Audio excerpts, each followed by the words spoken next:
Hi, I'm Owen Canfield with the opinion page here at the Oklahoman. I'm joined, as I am every Friday during the legislative session, by Mike McNutt, who heads our Capitol coverage. Mike, thank you for being here today. You bet. As usual, the budget is the big story this week, as it has been since the session started. The Equalization Board this week said the number will probably be close to $900 million in terms of total dollars in the hole. You write extensively about that in the paper on Sunday, but give us a quick recap of where that stands. $900 million is the whole. The Equalization Board determined that the revenue is going to be $612 million less than this current fiscal year. Right.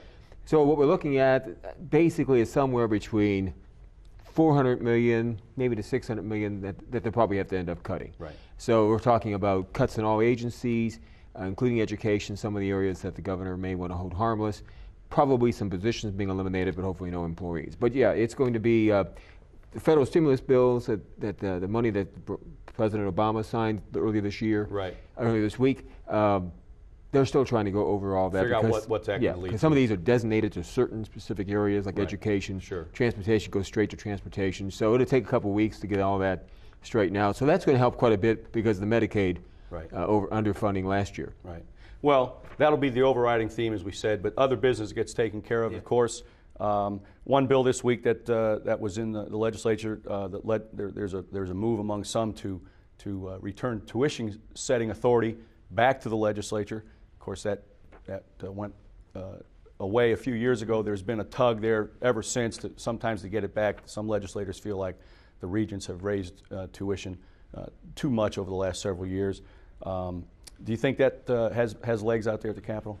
Oh, it certainly does, because everyone now, tuition has gone up, like you say, consistently. Sure.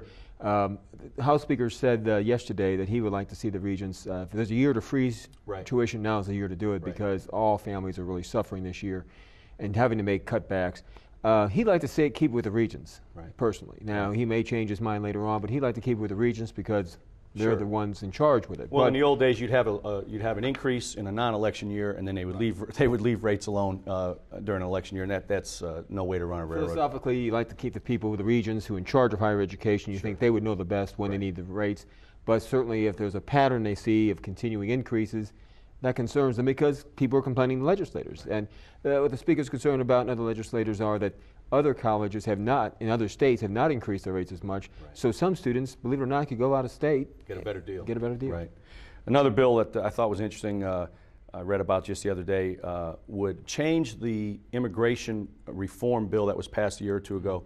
Make one change, and that would be to when someone's driver's license lapses, they don't have to show their original birth certificate to get back into good graces with DPS. I know I've had friends who have gone through that nightmare, and so that's a bill that I think has a chance of getting through as well. Yeah, I think so. Now, at the other end of the immigration spectrum, there have been a few pop up this week or since the session started. A move to make English the official language in the state, a move to stop the practice of printing Spanish or Spanish language driver's licenses and this sort of thing in driver's manuals, remove illegal immigrant prisoners who have served a certain amount of time and send them off to the feds. What do you make of that? Will that, with the Republicans in control on both sides, are those likely to see passage, you think? Well, I think the House will pass all if it gets sent. They're all now. All three of those are on the House floor awaiting action. Right. I think the prisoners, the illegal immigrants who are prisoners, these are just felons. Right. Sure. They serve a certain percentage of their sentence, at least 50%, I believe. Then they will call the federal authorities and say, look, get these people out of our prisons. I think that's going to work. It has a good chance because that would free up more prison beds. At this point, 188 beds, I think. And then plus the cost of, which average $20,000 per day. Sure. So that could be $3 million a year in savings to the state.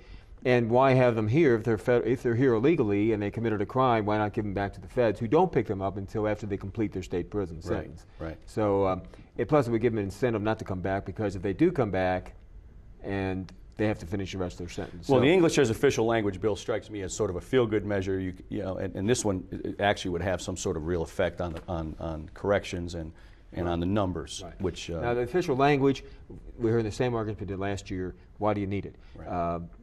Now, Representative Andy Terrell, the key sponsor of this, is saying that because of the driver's license test last year, a couple from Iran tried to, it says that if you receive federal funds, then states must provide services in your language. as well, right? And so they had someone from Iran, one of the in Farsi. There's now an investigation by the federal authorities to why the state didn't have it. And since then, they've had 22 requests, Representative Terrell says, from different people from different languages. Wanting, and so because we have Spanish specifically listed in the bill, potentially, that opens the door. So if you got rid of that and just said English only, then that's it. Right. Next week, looking ahead just a little bit, is the last week for bills to come out of the House committee in which they originated. Am I right? Correct. So that'll be a busy week in the House. A big bill next week will deal with lawsuit reform. Democrats will line up solidly against it, I would think. The Republicans are looking for some sort of lawsuit reform to help in that area. Do you think that'll be a knockdown, drag-out, and do you think it'll end up going to the governor? Oh, it will go to the governor, I'm sure. This is the same bill, basically, that the legislature passed 2 years ago, and the governor vetoed on the last possible day on a Saturday.